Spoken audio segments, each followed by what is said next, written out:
Joining us now is Jessica Mackler, president of Emily's List. Jessica, thanks very much for joining us. So Kamala Harris is struggling to win the support from men. Donald Trump has the same problem with women. The gender gap is historic. It's a canyon. Will this town hall have an effect and help Donald Trump with that? Well, thanks for having me, Andrea. The town hall just today really mirrored what we've seen out of a lot of Donald Trump events lately. It was confusing at times, but mostly it was packed full of lies. And when you take a step back, we can see that the reason that he did this town hall in the first place is because he has a massive problem with women voters. And the reason he has that problem is because of his record on issues like abortion rights. Donald Trump is the architect of the crisis that we are in on reproductive health care in this country right now. And, he has claimed credit, as he did again today, for handpicking the justices that overturned this decision. He's claimed credit for the fall of Roe. And he said that what is happening in states across this country is a beautiful thing to watch.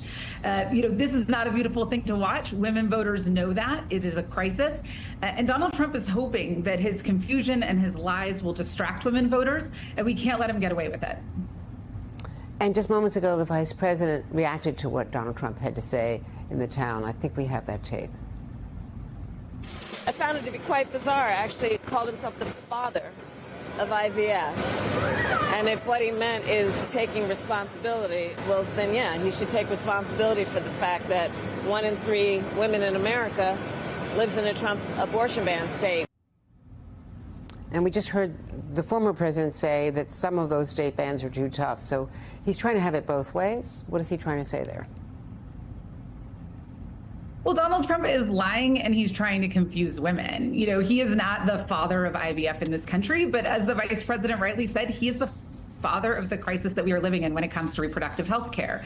And the situation that is playing out in the states is chaotic, it is cruel, and women are not able to access the health care they need, including access to IVF is at risk because of Donald Trump. He deserves credit for that, and that is what is driving women voters in this country. We see them really rallying to the vice president, and it is because of this issue. And given the unpopularity of the Dobbs decision and what's happened in midterm elections over the last 2 years, the backlash in 2022, they've softened their tone on abortion. How are Democrats going to be able to hold them accountable? You just heard the way Donald Trump was phrasing it. Well, Republicans have tried a number of times to rebrand themselves when it comes to abortion rights. The problem for them is this is not a branding issue. It's an agenda issue. Voters are firmly against them when it comes to where they stand on this.